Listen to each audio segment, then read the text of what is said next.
Michael tapped his phone screen, the glow of tinder illuminating his tired eyes. It had been a long string of left swipes, models with pouty lips and bios that read Wanderlust and Why Not. Then she popped up, Jessica, with cascading dark hair that tumbled past her shoulders, eyes that sparkled with a hint of mischief, and a smile that could launch 1,000 ships, or at least a decent first date. Jessica was a breath of fresh air. Unlike the usual parade of self-absorbed profiles, Jessica's bio spoke of a love for obscure documentaries, a passion for getting lost in the wilderness on weekend hikes, and a healthy disdain for Michael's personal kryptonite. Bad puns. A back-and-forth volley of witty messages ensued, punctuated by shared playlists and late-night philosophical discussions. They clicked. They really clicked. So when Jessica suggested a date, Michael was ecstatic. There was just one unusual detail. She preferred a secluded park at 7 p.m., citing her introverted nature and a desire for a more intimate setting. Blinded by the promise of a genuine connection and Jessica's undeniable beauty, Michael readily agreed. Fast forward to 7 p.m. sharp.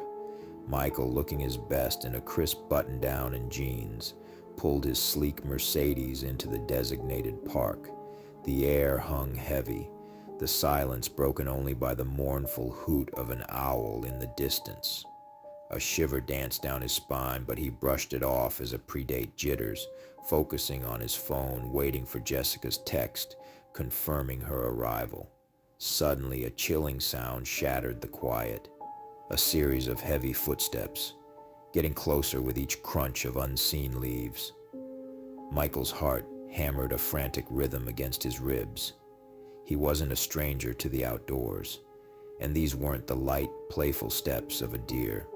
He remembered his mom's recent birthday gift, tucked away in the center console.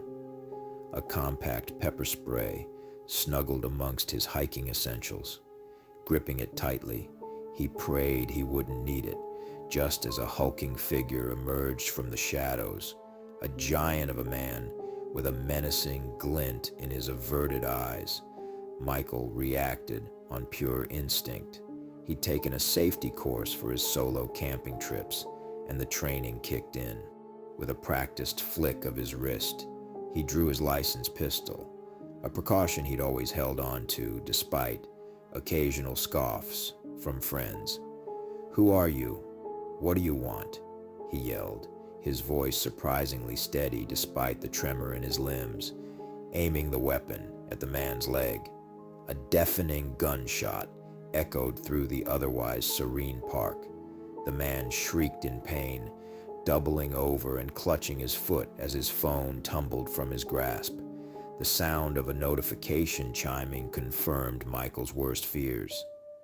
This wasn't Jessica. He'd been catfished. Relief washed over him in waves, quickly followed by a nauseating realization. He'd been lucky. His adrenaline subsided, replaced by a cold sweat of fear. Had he hesitated even a fraction of a second longer, things could have gone very differently. The thrill of the date, the intoxicating charm of Jessica's online persona, had completely clouded his judgment. He'd thrown caution to the wind, ignoring the basic safety measures he usually adhered to. The incident left a deep scar. It was a brutal reminder of the dark underbelly of online dating. There were people out there who lurked in the shadows, preying on the vulnerable with malicious intent. From then on, Michael vowed to be vigilant, public places only, friends informed about his whereabouts, no exceptions, and a healthy dose of skepticism, always. In the end, a disastrous date became a valuable lesson, a stark reminder that sometimes a little caution can save you from more than just a bruised ego. It could save your life. When I was 8, I stayed up late at night watching television. My mother always told me, never to turn on the television exactly at 4:44 a.m. If you ever did, you would hear clicks and heavy breathing in the next room. If you do check, a black shadow with red eyes will glare at you. They also told me if I wore another person's glasses, I will see that person's death. It's true. I put on my mother's glasses, and since then, I've always been a little fearful of my father. Miguel, a janitor at a high school in Ecuador, was cleaning the building one late night. As he worked his way down the deserted hallways, an unsettling feeling crept in. Eerie sounds echoed through the emptiness, making him jump at every creak and groan. Curiosity, tinged with trepidation, led him to investigate a particularly loud noise coming from one of the classrooms. With a deep breath, Miguel pushed open the creaky door. A blood-curdling sight awaited him. In the dim light, a woman stood, with her head tucked grotesquely under her arm. Terror coursed through him. He flung his mop across the room and bolted out of the classroom, his heart hammering in his chest. He sprinted out of the school, adrenaline pumping through his veins. He didn't dare look back until he reached his bicycle. Mounting it, he pedaled furiously, glancing back every few seconds. In the distance, under the sparse streetlights, he swore he could see the figure chasing him. Panic fueled his speed. He pushed himself to the limit, the deserted streets blurring past him. Finally, he spotted a house with welcoming lights. Without a second thought, he flung his bike down and pounded on the door, screaming for help. A young man in his 20s, startled awake, answered the door, shotgun in hand. His father, a man in his 50s, emerged soon after. Miguel, babbling incoherently, blurted out his terrifying experience at the school. The kind family ushered him inside, calming him down and assuring him he was safe. Exhausted and shaken, Miguel spent the night at their home. In the light of day, Miguel rode back home, his encounter fresh in his mind. He recounted the whole story to his wife, and they both agreed on one thing. He wouldn't be going back to that school as a janitor. This story serves as a reminder. Always ask questions and do your research before accepting a job, especially one in an unfamiliar place with a history you don't know. You never know what you might encounter in the dark. Exhausted and overwhelmed, Laura downloaded the Happiness Project app. Its soothing voice and personalized tasks promised a stress-free life. At first it worked, but the tasks grew more intrusive. Hidden cameras monitoring her sleep, even dictating her conversations. One night, the app instructs Laura to eliminate negativity. Looking at her reflection, a horrifying smile stretches across Laura's face, not her own. The cheerful voice whispers, "There, that's better. Now let's find happiness together." They craved the open road, the wind in their hair, the thrill of the unknown.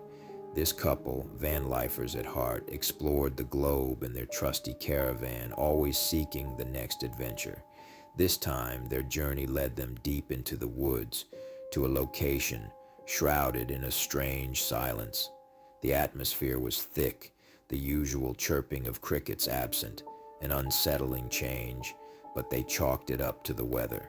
As night fell, they settled in, only to be jolted awake by a chilling sound, the rhythmic beat of African drums echoing in the distance, an unsettling omen they knew. The man, ever cautious, armed himself with his desert eagle. Leaving his girlfriend and their dog inside, he ventured out to investigate. The moment he stepped outside, the drums fell silent. With each step, the beat returned, growing closer with each thud. Adrenaline surged through him. He fired a warning shot, his voice booming through the stillness.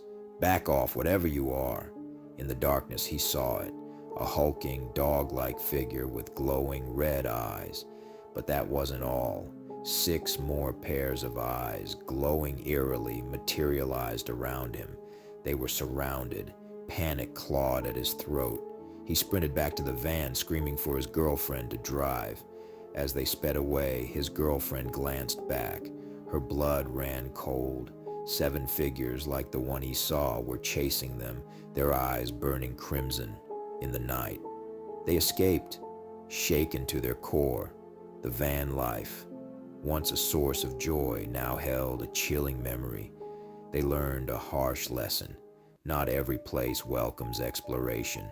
Some secrets are best left undisturbed, even in the vast beauty of the outdoors.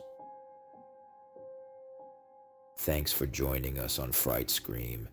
Remember, for more chills, subscribe and hit that notification bell. Until next time, sleep tight if you dare.